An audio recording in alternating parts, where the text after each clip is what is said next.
Hi, this is Catherine Dubberly, the Answer Lady. I'm a Kiss Loomer just as you are, and we're wishing Kiss Looms happy anniversary. Let's celebrate by knitting some toe-up socks together. Okay, fellow kissers, let's knit some toe-up socks. I am working on my small gauge loom without any washers added at all. And we're going to be knitting either with this yarn, Elan Esprit, or Cascade Fixation. The two are almost identical, and they are very, very stretchy. Have a look at this.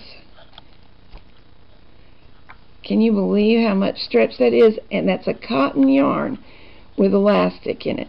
The one with the peach color and the yellow toes, this one has been washed, and it is the Cascade Fixation. And you can see this one is not quite as dense yet because it has not been washed, and it is the Elan Esprit, but they are nearly indistinguishable. The secret to toe-up socks is waste yarn, to begin on a piece of waste yarn. And I have made myself a cast-on rag. What we need is one either waste yarn or a cast-on rag that will cover half of the stitches that we're going to be using for the whole sock. And I'm making the 48 stitch version of the socks, so I'm going to hang this rag on 24 pegs. What this is a piece of knitting in very cheap acrylic yarn, and after I got it loosely bound off, it's the bind-offs that I'm hanging one strand from, I killed it dead with lots of pressure and steam. A very mean thing to do to a nice yarn, but this was never a nice yarn, and it will be a very useful way of keeping these loops open and easy to hang on my pegs. So that is what I'm going to do. As I said, if you don't want to make yourself a cast-on rag, just start on a contrasting color of yarn that you can use several rows and not mind tossing it away. Because the waste yarn beginning is how we get a nice toe-up sock. This pattern is designed either for small women and big kids, starting with the 48 pegs. Next size up, larger women's feet, some small men's feet at 52 pegs, and the largest size 56 pegs. They need to be multiples of 4. And let's see, make sure I've got every peg covered. I do. We will start our toe on here, but before we begin it, we're going to knit a row of a contrasting color of yarn. This green strand of yarn simply serves to separate the waste yarn from the main yarn. We'll pull it out after the socks are done, or mostly done, and it will just disappear. I mean, it'll pull the waste yarn off, and all we'll have left is a good toe on the sock. So I'll knit this all the way around, and then we'll start knitting our real sock. Okay, first row of the main yarn. I've already wrapped it. Now I'm hooking it over. I'm using all 24 toe pegs for this first row. If you were making the larger versions, it would be more pegs. Now you've probably knitted toes and heels by short rowing before, so I'm going to summarize it and not show you every stitch in the whole short rowing process. This first row, we knit all 24 pegs, or whatever is half of the total foot circumference. The second row, we knit 1 peg fewer. That one's already knitted. You have some choices. With toe-up socks, I don't always do this, but you can wrap the nearest peg, and with the heel you certainly do, that is not included in the toe, and begin wrapping back.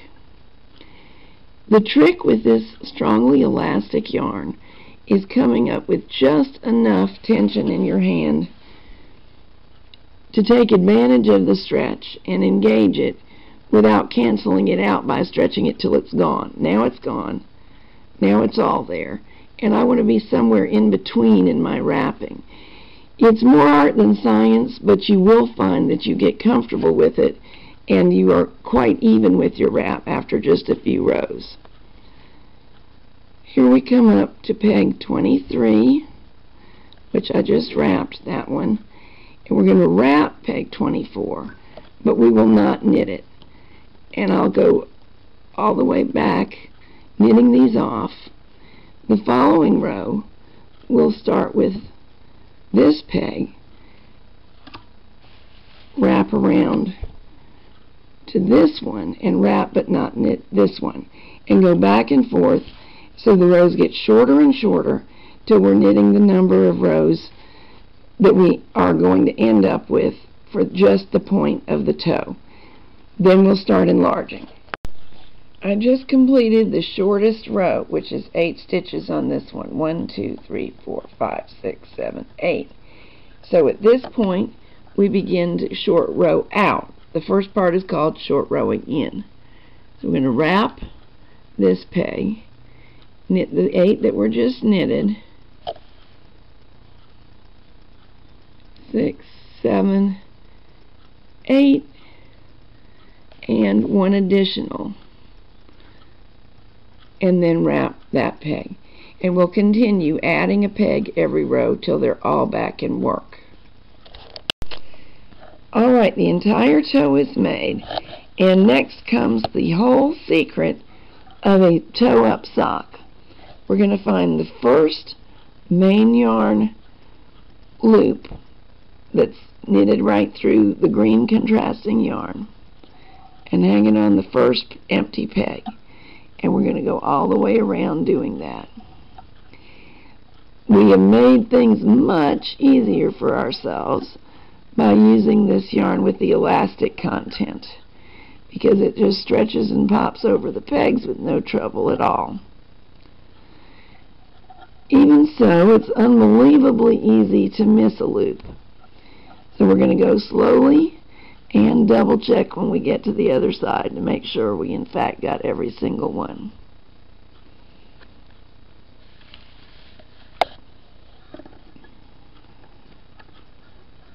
The corners are the toughest. There's my last one. There's my next one. Now it gets easier.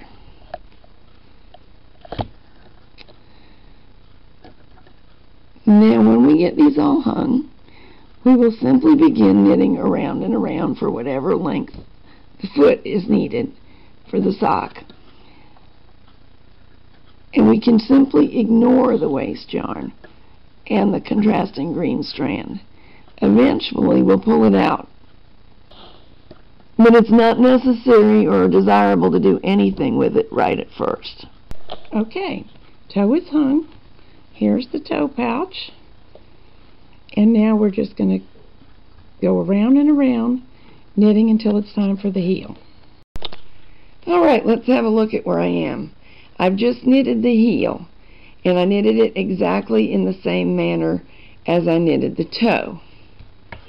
On half of the pegs, short rowing, first knitting 24, then 23 and wrapping 24, then 22 and wrapping peg number 1, and back and forth till there were only 8 in work for this particular sock. If I had wanted to make contrasting heels and toes, this would have been very easy. Just change yarn for the short rowing. It doesn't really have any connection to the yarn that goes for the rest of the sock. Of course it does, we knit through it, but I mean there is nothing to stop you from changing yarn and making a definitely different heel and toe without making any problems. So that's the way you get the contrast in this Fiesta sock. In this sock, I didn't want a change of color. I just knitted it on in the dark gray. I'm going to put my details up here near the cuff of this sock. Because of who this sock is being knitted for, and that the cuff is not very tall, I want the ankle to be a little bit thinner around than the foot. And because we're knitting on a Kiss loom, there is no problem there at all. I'm just going to move a stitch in. Well, I thought I was. There it goes. And a stitch in. And do the same on the other end.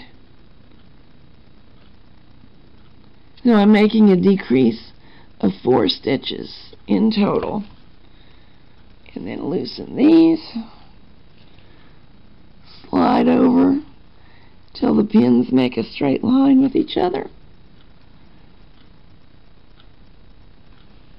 That should do it. And do the same over here. Slide in.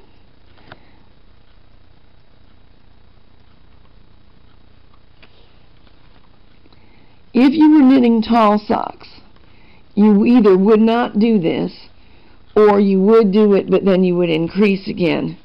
Because if this needed to go over the calf, it would need to be roomier. But for slender ankles, sometimes a decrease is nice here, though it's not normally written into a sock pattern. Slender ankles and short sock tops, I should say. Alright, let's look at where we are. There's the toe. There's the waist yarn that will be pulled out. There's the heel, the sock top, and the big moment has arrived when it's time to start knitting the fair isle.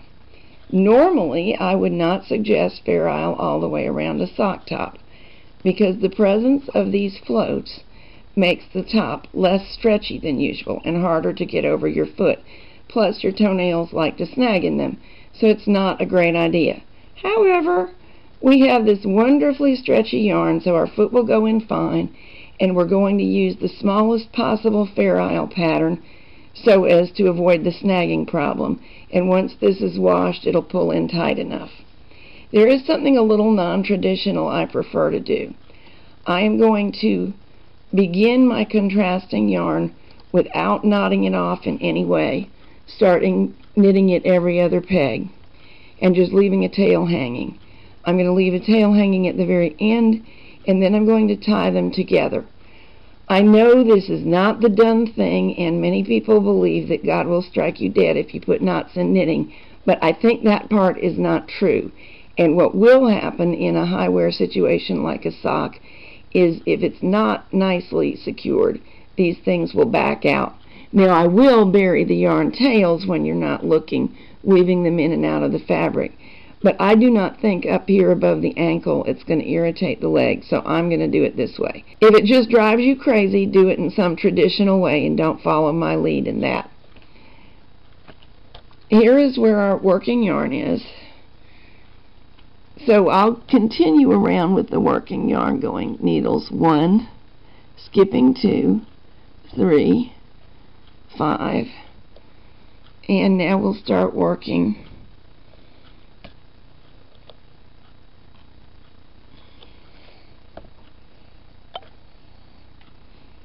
There's the end of my contrasting yarn. So now we will start working it by wrapping it on the even numbered pegs that we skipped before.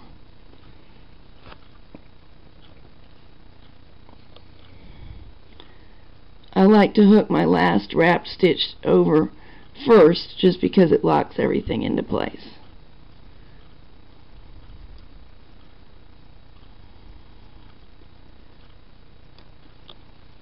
And that's all there is to Fair Isle. We're going to continue on around. I made quite a mess here. That's better. We'll continue on around. Next should be a gray peg. Skip one. And so on. All the way across this side. If you want to, you can knit over this stitch before wrapping the pink just to secure matters. Now the pinks on the alternate pegs.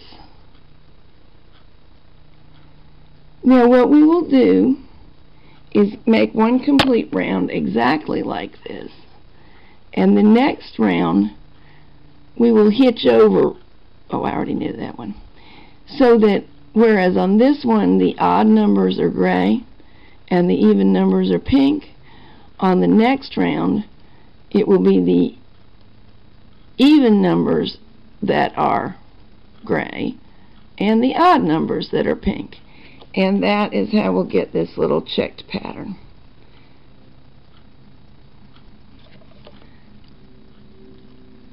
I'm going to knit 4 rows in total of the Fair Isle. You could knit more. I don't think that much less shows up very well, so I wouldn't recommend fewer than 3. And I don't recommend a lot more than 4. If you want to do a little more, that's fine. But we still are pulling the fabric in a little bit. So while it's fun for an accent, I don't think it's a great idea to overdo the Fair Isle. Now I will see you in a minute when it's time to wrap the next row using the alternate pegs for the different colors. Here we are, round 1 is completed. Last time stitch number 1 was gray, so this time it will be pink, as will stitch number 3 and 5. And I'll knit 5 to lock that in place. And now 2, 4, and 6 are gray. So we'll do another round just like the last one with this slight change. The colors have been moved to the alternate pegs. Then we'll repeat both rows so that we get the tiny checkerboard pattern. And then it will be time to work our top. So go ahead and work your checkerboard, and we'll get back together in time to do our ribbed cuff. Okay, here we are. 4 rows of Fair Isle completed. The yarn cut and tied to the initial end, the end and the beginning tied together for later weaving in. And now it is time to do our 10 rows of ribbing. Your ribbing can really be any amount you want. It doesn't take a great amount because the yarn is so stretchy. All we're wanting it to do is actually keep the top edge from curling. The last stitch on this corner was a purl, so we'll go knit over, purl under, knit over, purl under, and so on across. Alright, let's wrap this in. Knit, wrap above, purl, wrap below, above, below, above, below.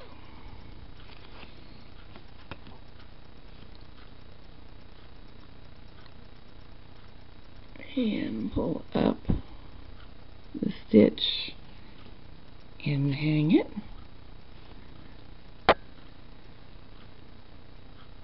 Pull up and hang. One more purl. Pull up and hang.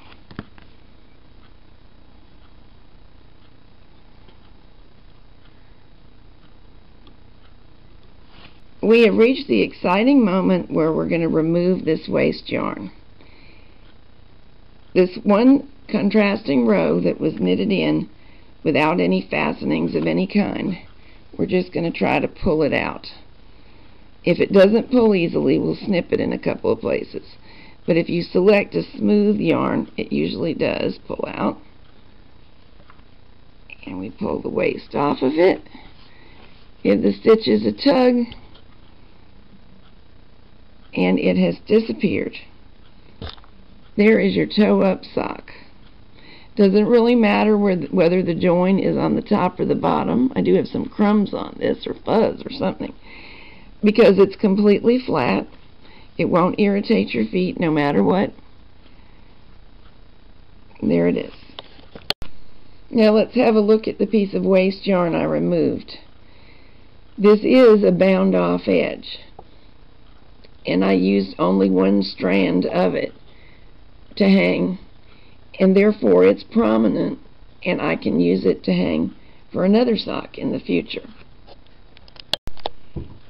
Let's knit and purl another way for a minute. Still working on the ribbing at the top of the sock. Wrap for a knit stitch, wrap for a purl stitch, but immediately pick up the working yarn and knit the purl. Wrap for a knit stitch, wrap for a purl, and go ahead and knit it. It's easier to keep track of the yarn this way, not having to make sure that it stayed below the existing stitch. So a lot of people like it better. Plus, I've changed tools and I want to show it to you as soon as I knit these stitches off. So now these all are knit one, purl one, rib, just like the others. This is a latch tool. It actually was a latch needle for a pass-up knitting machine, which is fairly fine gauge. So the advantage of it is that this hook is tiny. Let me put it against the dark fabric. That'll show it better. And I got this idea from another knitting friend. She said remove the latch part, which I didn't do very expertly, but it's proven to be good enough. And mine didn't snip all the way off. And I have made it into a tool by using a defunct ink pen, in this case not one of the fanciest ones, but not bad, using the method that I show in the video on this subject. The advantage of this particular tool, the slender little hook reaches nicely into these spots and catches the yarn.